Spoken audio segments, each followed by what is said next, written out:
गांव गांव डगर डगर, हमारा एक खास शो जहां हम आपको दिखाएंगे ग्रामीण भारत। नरसिम्हा राव सरकार द्वारा 1992 में 73वें संविधान संशोधन के तहत ग्राम पंचायतों को संवैधानिक मान्यता मिलने के बाद क्या देश की लाखों ग्राम पंचायतों को अधिक से अधिक अधिकार मिले हैं? क्या वे सशक्तिकरण की ओर बढ़ी हैं?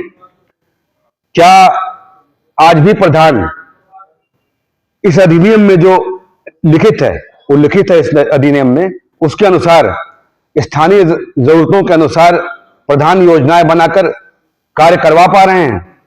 इन सारे सवालों के जवाब जानने के लिए हम रायबरेली जनपद के लालगंज क्षेत्र के पूर्व प्रधान संघ अध्यक्ष भैरव सिंह से मिले, जो वर्तमान में बेटा कला के ग्राम प्रधान हैं। प्रस्तुत है उनसे बातचीत के कुछ अंश। ग्राम प्रधान है एक ऐसा पद ये है जिम्मेदारी का कि आपको बता दें कि जब बच्चा माँ के पेट में आता है तब से इसकी जिम्मेदारी बनती है, और कोई आदमी जीवन के अंतिम क्षणों पे जब शमशान जाता है वहां तक अपना कर्तव्य निर्वहन करता है ग्राम प्रधान। लेकिन ग्राम प्रधान जो चुना हुआ है 5,000 10,000 की आबादी में, उसके खिलाफ अगर पिंटी पार्टी ने एक एप्लीकेशन दे दिया तो 4-6 एजेंसियां लगातार जांच करती रहती। उसका जो हैरेसमेंट होता हो तो होता है। हमारे जो अधिकारी आते हैं समय की बर्बादी करते, जो भी होता हो, जो और अन्य अपनी बातें हैं जो मुझको नहीं अच्छी। ऐसा होता है तो डोंगल सिस्टम हो गया, सब ऑनलाइन में हो हाँ, ऑनलाइन हो गया, सब कुछ हुआ, लेकिन जांच अगर आ रही तो अब किसी ने एप्लीकेशन दिया, चाहे इतना एक आदमी हो, एक आदमी के 10,000 की आबादी में एक आदमी का एप्लीकेशन देने का क्या मतलब है? 10 आदमी तो निकले कम से कम जो उसके खिलाफ एप्लीकेशन दे, और उसकी जांच हो, अगर जांच गलत पा जाए तो उसको पनिशमेंट की व्यवस्था हो कोई, तो प्रधान स्वतंत्रता से काम कर सकता नहीं। क्या काम करेगा प्रधान? रोज अपनी जांच कराता फिरेगा प्रधान। मानसिक टेंशन, अनावश्यक मानसिक तनाव। तो इसके लिए अगर प्रधान कहीं कुछ करता है तो साबित होगा कि प्रधान जी दबंगई करते हैं। तो वैसा हम चाहे जितना भलमनसाहत का परिचय दें, लेकिन जो हारे हुए प्रधान हैं या जो और थोड़ी सी ईर्ष्या जलन रखते हैं, वो ये काम निरंतर जारी रखते हैं। या तो गवर्नमेंट जो स्वच्छ छवि के प्रधान है वो काम नहीं करते। हाँ, वो काम नहीं कर पाते जो काम करना चाहते, जो काम करना चाहते हैं। मैं आपको जैसे भी दिखाई दे रहा हूँ, मैं स्नातक हूँ 79 का, लखनऊ विश्वविद्यालय से। संयोग बस यहाँ एक बार चुनाव लड़ा, ऐसी स्थितियां आती कि एक बार लड़ने के बाद लोग, साथी, दोस्त, गांव समाज फिर कहता भैया आप खड़े हो, खड़े होते। अगर मेरी लोकप्रियता न होती तो क्यों चौथी बार चुनाव जीतता? अपना आकलन है अपना, चाहे जैसे जैसे लोग करें। उसके बाद मैं अगर काम न कराता तो दूसरा चुन लिया जाता। फिर भी हमारा जब कार्यकाल आया तो शिकायतों का अंबार लगा है, कोई शिकायत आज तक सही नहीं पाई गई।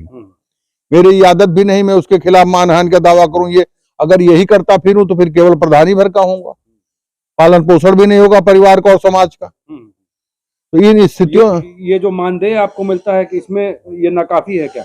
और 5,000 की क्या आप अपने दिमाग से सोच रहे हैं? हमको बताने की कोई जरूरत नहीं। इतनी बड़ी ग्राम सभा, हम तो कहते ठीक है सारे प्रधानों का एक ही मानदेय रखा जाए, छोटा बड़ा सब काम करते हैं और सेवा का अधिकतम प्रयास करते हैं, जो उनको जानते हैं कि हमको अगले चुनाव लड़ना है, व्यवस्था करनी है। तो जो इससे बड़ी ईमानदार एजेंसी नहीं हो सकती, लेकिन पूरे देश के और समाज की निगाह में है कि प्रधान लुटेरा होता है। यह नितांत गलत बात है। जो हम लोगों के चरित्र के बारे में सोचिए, हम कितना लूट लेंगे, और हमारी लूट जनता की ठीक सामने है। जनता की आंखों के सामने मेरी लूट अगर होगी तो मैं कौन सा मुंह दिखाऊंगा सड़क पे निकल के? लेकिन कुछ प्रधान तो गलत कागजों में हाँ, जो करते हैं उनको दंड मिलना चाहिए, सच बात। लेकिन जो कतई गलत काम नहीं करते हैं, सफाई से काम करते हैं, अधिकतम मानकों का जो है की पूर्ति करने का प्रयास करते हैं, उनका तो संरक्षण किया जाए। हालांकि जैसे मैं हूं, मैं किसी अधिकारी की शिकायत नहीं करता, मेरा संरक्षण करते, मैं तो कहीं सिफारिश भी करने नहीं जाता। लेकिन संयोग से मेरे जनपद में बीडीओ से लेकर उच्च अधिकारी तक संयोग से वो ये जानते हैं कि वाकई अच्छा करते, लेकिन शिकायत करेंगे तो जांच को आएंगे। तो उनका तो समय हैरेसमेंट हो रहा, हमारा अधिकतम हो रहा। नया काम करने के पहले हम क्या सोचेंगे भैया किस तरह किया जाए? मजदूरों का अगर 10 दिन पेमेंट रुक गया तो पता लगा वो भाग गए, काम रुक गया ग्राम समाज का। अब पेमेंट के तरीके दूसरे हो गए, ठेकेदारों से काम होता है, टेंडर पड़ता है, ये सब। तो इस तरह से ग्राम प्रधान की जिम्मेदारियां छीन ली गई। मैं समझता था कि जो पहले अधिकार छीन लिए। अधिकार छीन लिए, क्या मानूं क्या अधिकार। भाई शिक्षा व्यवस्था वो करीब करीब स्वतंत्र है। जो गांव में जो जल निगम फल निगम ये जो व्यवस्था सुनते थे सारे अधिकार प्रधानों को दिए जाएंगे, उसमें कोई अधिकार नहीं, अपने हिसाब से सब कुछ होता। कहाँ कहाँ हम जाके अगर कुछ डांटे फटकारें हैं तो ये होता प्रधान जी दबंगई करते हैं। तो जब तक अधिकार नहीं मिलेंगे प्रधानों को पूरी तरह से, ग्राम समाज की जो कार्य योजना है उसके अनुसार काम नहीं होंगे, तो हम कैसे स्वतंत्र महसूस करें और कैसे महसूस करें कि वाकई ग्राम पंचायती राज चल रहा है। पंचायती राज एक्ट में जो वादे किए थे, हाँ, वो वादे कहीं नहीं पूरे हो रहे हैं। बात घुमा के कह दी जाए वो बात दूसरी है, लेकिन पंचायती राज समृद्धता के साथ सुव्यवस्थित रूप से चल रहा है, इसमें जरूर प्रश्न चिन्ह है कि जब प्रधान को कोई ऐसी फाइनेंशियल पावर भी नहीं, केवल पैसा निकाल सकता है, निकाल के पार्टी के नाम जाएगा, तो क्या इस देश में ऐसा कोई आदमी है, पार्टी या कोई भी कार्य एजेंसी जो कुछ कमाना न चाहे है? जितनी भी एजेंसियां लगाई जाएगी ग्राम पंचायतों के ऊपर वो फायदा वो सब लीकेज की व्यवस्था है, वो सब फायदा, उतना ही पैसा ग्राम प्रधान को ग्राम पंचायत का बर्बाद होगा, मेरा मानना है। और मेरा तो कहना यह था कि ग्राम पंचायत की स्वतंत्रता तब साबित होती जब ग्राम सभा की मीटिंग में साल में 2 बार आम ग्राम सभा की मीटिंग में यह तय होता कि मानक के अनुसार जो काम कराए गए हैं उससे जनता संतुष्ट है कि नहीं। और अगर उसमें बहुमत का प्रस्ताव पास होता है कि प्रधान ने काम सही किया है तो जांच का कोई औचित्य नहीं बनता था।